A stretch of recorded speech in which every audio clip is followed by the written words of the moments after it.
Мен Мұса Мейіржан Мұсаұлы, Түркістан облысы, Отырар ауданы, Көксарай ауылының тұрғынымын.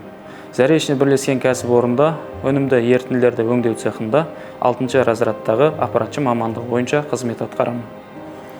Еңбек жолымда 2014 жылы жас мамандардың бірі болып бастаған болатынмын. Содан бері 10 жылдан астам уақыт осы атом саласына қызмет етіп келемін.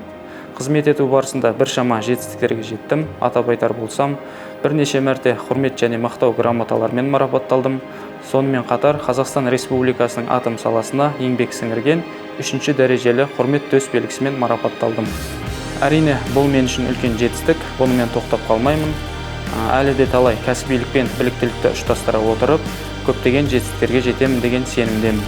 Жалпы аппаратшы мамандығына келер болсақ, бұл аппаратшы мамандығы аса ұқыптылық пен тиянақтылықты, сонымен қатар жауапкершілікті талап ететін мамандық. Бұл жердегі біздің басты міндетіміз геотехнологиялық полиядан, яғни ГТП дейміз, сол жақтан келетін өнім ерітінділерін бірнеше процестерден өткізу арқылы уранын бөліп сүзіп алу болып табылады.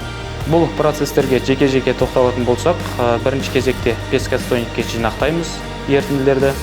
Бұл жердегі басты мақсат раствордың бойындағы қиыршық тастар мен құмдарды және де бөгде заттарды тұндырып бөліп алу болып табылады. Ары қарай сұйықтығымыз сорбция процесіне жөнелтіледі. Сорбция процесінің қызметі сұйықтықтың бойындағы металды ион алмасу арқылы смоланың бойына жинақтау. Келесі процесс десорбция. Десорбцияның негізгі қызметі сорбциядан келетін байытылған смоланың бойындағы металды химиялық реагенттер қосу арқылы шешіп алу. Шешіп алынған сұйықтықты 124-ші позицияға жинаймыз. Әрі қарай уранды шөгінді каскадына жөнелтіледі, яғни каскад осаждение.